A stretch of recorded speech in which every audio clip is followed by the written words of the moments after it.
Hello everybody and welcome back to my channel. For those of you with me for the first time, my name is Melissa Reed and I'm a mixed media artist from Pennsylvania. So today I'm going to be working on one of my 6x6 inch wooden panels. I ordered these from Amazon. If you're interested, they are in my description. There's a whole list of frequently used items and links to them. I also got out a variety of paints. I know I'm going to be doing like blues and greens, maybe yellows.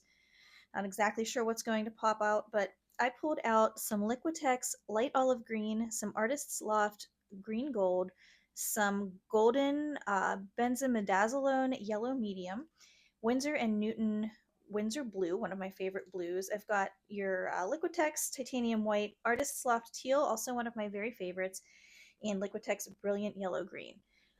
So kind of what I have in mind for this one. Well, first of all, these come in as raw wood, as I'm sure you know by now, and I just went ahead and put 2 coats of Liquitex gesso on here to prime the raw wood, and I took it around the edges too. You don't necessarily have to do that, but I figured I was there, I'm just going to go for it. So I'm going to just start mixing some colors and applying a background. So what I'm looking for here is going to be blended areas of different colors, nothing real scientific or particular. I just want to get some nice background colors. I'm going to go in with a little bit of stamping and maybe some stencils, I'm not sure yet, and do a very lightly textured background that way. Then my plan is to go in with my Pitt pen or possibly some micron pens, do line work around everything, but I'm going to leave a space in the middle to possibly collage some of my ransom note style lettering into. So not exactly sure what the end project is going to look like, but it'll be fun and I hope you enjoy me for the ride. Let's get started. All right, I'm going to just start laying down some colors, and I have this speeded up basically anywhere I can in here just so it doesn't get boring for you, because there are a lot of areas that it's going to just get a little bit redundant. I just have all of my colors set out there on my paper plate, and I'm going back and forth and just kind of putting down blocks and areas of color. I'm blending as I go a little bit with the brush that I'm using there, which is just a regular, I think that's a 1-inch brush. It's a pretty old brush, but it still does the job for things like this. I'm also going to be using a blending brush to kind of mix some of these together. You'll see me spraying, excuse me, water down in different areas as well, just to a add a little bit of like lubricant to blend the colors a little bit, and also you'll see there, like in the middle, when I spray the water down, it does leave a mark underneath, and so that's just another way to add a little bit of texture to your pieces if you're looking for ways to do different layers and different kinds of textures on layers. This is going to have layers to it, but not as many as most of my pieces do. I'm not going to be really doing any collaging.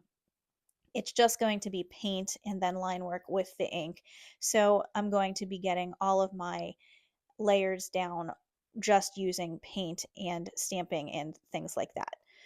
So now that I have basically everything down there, I kind of reassess and see, are any of my areas too dark? Do I want to add lightness somewhere? Do I want to add a little more color? Is one side too blue or too green? And then I just go in and keep working that until I have a background that I am happy with.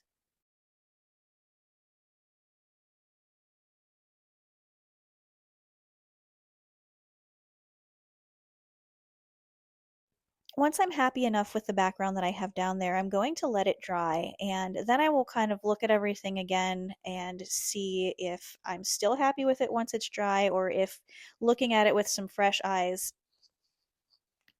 gives me a little more input on whether or not I want to add any more layers. And then once I have all of that complete, I can go ahead in and start with some of my stamping and some of the more surface type design.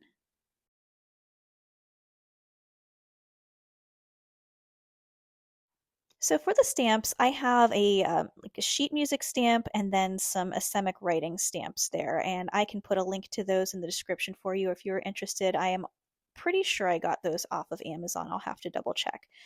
I am going in there with a little bit of the green gold, which I love that color, and it's nice and transparent, but it's a good color green. And what I'm doing here is using mixed versions of the same colors that I have on the board already. And what that's going to do is create color harmony. And I'm not going to have to worry about something being, you know, clashing or being a little bit off. Most blues and greens tend to go together, but if you have warm blues and cool blues and things like that, if that's not what you're looking for, then that's going to be a little abrasive to the eye.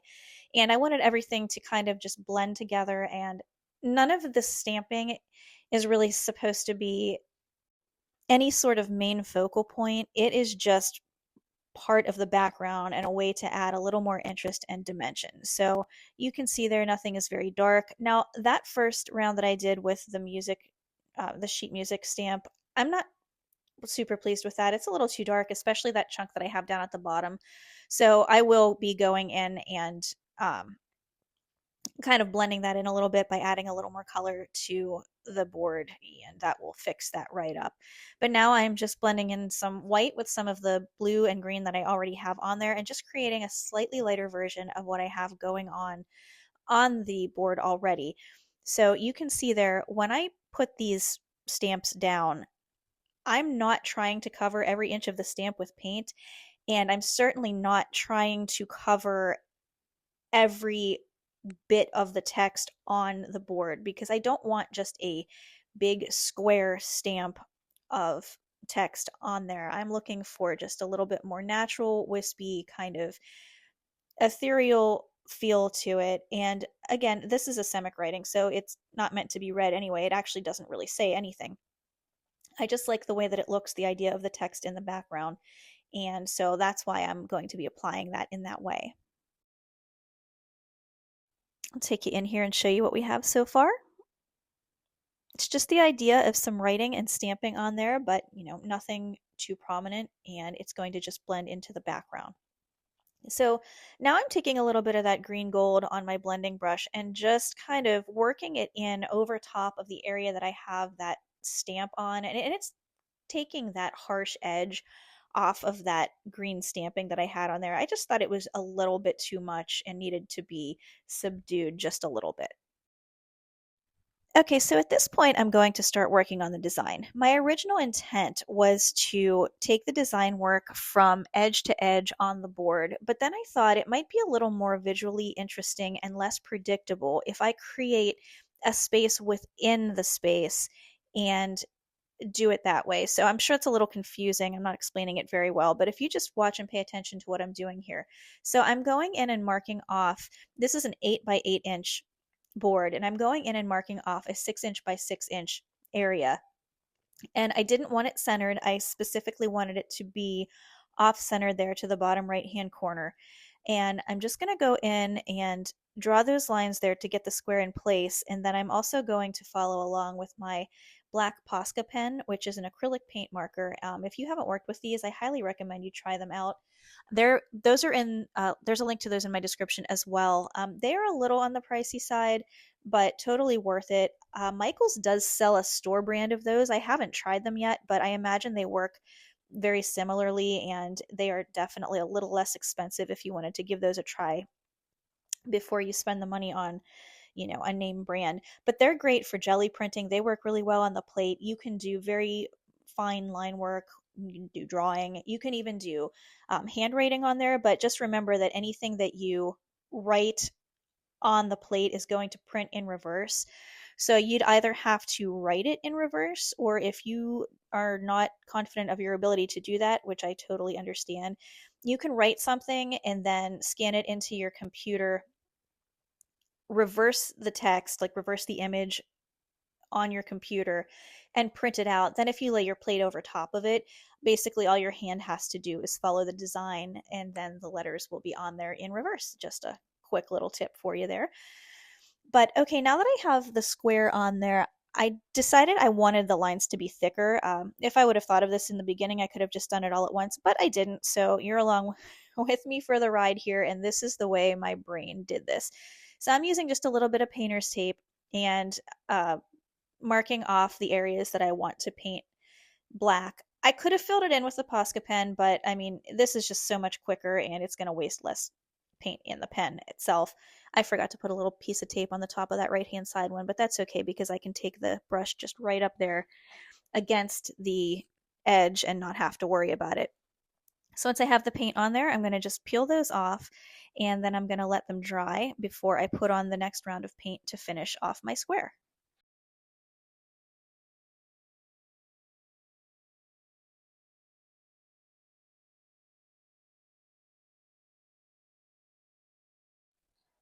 I'm already liking the way that looks better, even just with the two sides done. And after I let that paint dry on there, I'm just going to come in and tape that off just like I did the first two sides and get those all painted in. I had pretty good luck with the painter's tape. I didn't have any bleed through at all. It's kind of hit or miss. I don't know why that is the case, but this time it worked out for me, so that's really all I can say. I guess it's luck of the draw. If you know any tips or tricks to that, I've heard that sometimes people will paint a layer of either the base color, or I could do, like, I suppose, a clear coat of matte gel medium or something down first and then paint over top of it. I didn't think of that, and it actually turned out perfectly fine this time, but I definitely have had bleed through on using the painter's tape before, so I might try that at some point in the future. Okay, I seem to have lost the very beginning of this clip, but it doesn't matter because I'm going to show you what I'm doing here anyway. I am literally just drawing straight lines. So I'm drawing from one side angled up to the next to create a circular pattern, and then I'm just going in and continuing to further draw more lines and also draw lines from the lines that I had already drawn, and it is just further pushing that idea of that circular space in the middle. And when I was talking to you in the introduction, I said I thought about maybe doing some of my ransom note lettering in there, and that would have definitely worked. And I thought about doing that, but the more I thought about it, I really decided that I wanted some kind of an image in there. And of course, if you know me and are familiar with my art, you know that first thing that came to mind was either a raven or a cat because I love those. But in the end, I ended up going in a different route, and I'm excited for you to see what I ended up doing. Um, Speaking of some of my other art, I thought I'd mention this in here while I'm doing some of this work for you. If you're interested in seeing any of my finished work that I haven't done on the videos, I have quite a lot. Make sure you check out my Instagram page and also my Facebook page. I have links to those in the description. There's also a link to my Etsy shop, which that is mostly the work that I've been working on with you all on my channel. This piece will definitely be on there at the end when I am all finished as well. So yeah, please feel free to check out any of my work there and follow me on my other social media pages. I update those pretty frequently. Definitely not every day. I'm not one of those people that's constantly posting, but when I do complete a new piece of work, I will put it on there. And if I'm having any sales or specials or anything like that on my Etsy shop, I will certainly post all of that for you there as well.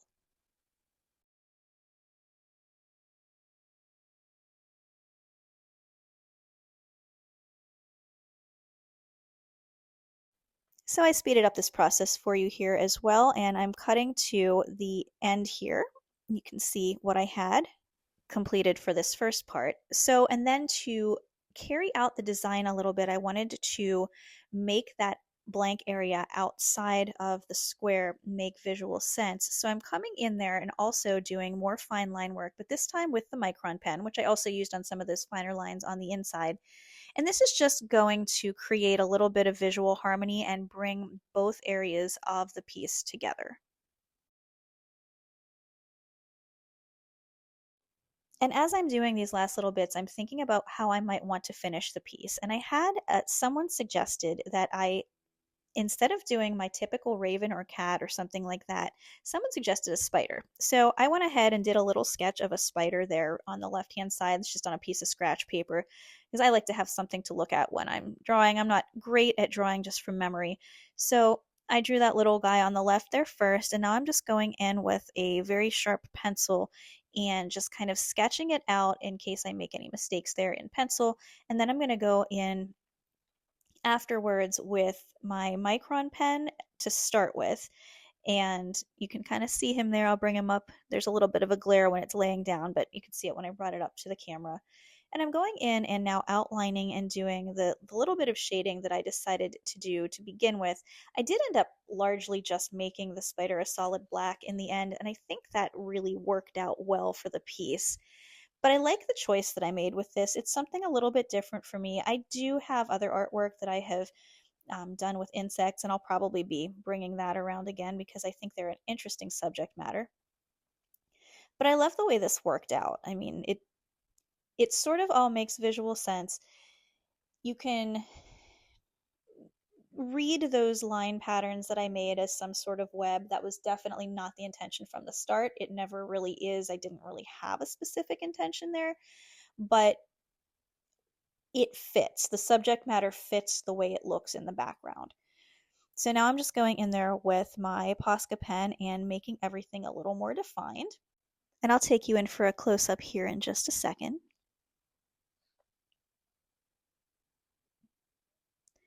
You can see a little bit better how it looks there, and I'm going to take you in right now and show you the finished piece. So I'm pretty pleased with how this worked out. With not really having a clear idea of the ending in mind, I love the choices that I made. I'm very happy that I decided to go with the off-center design rather than just keeping the central design like I had originally planned.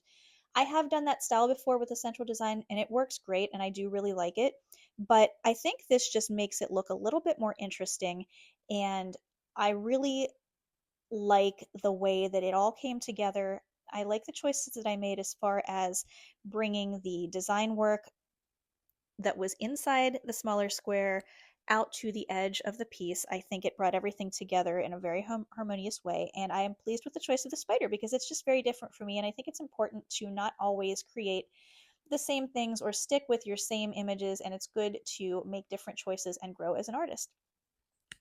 But thank you all very much for hanging out with me while I made this piece. I hope you enjoyed it. And if you liked what you saw, please give me a thumbs up. It helps out my channel very much.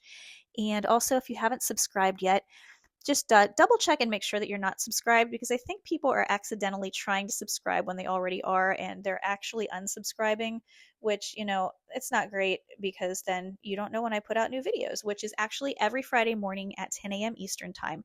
So if you want to be alerted to those, go ahead and click the bell notification. And I thank you all so much, and I hope you have a wonderful week. Take care.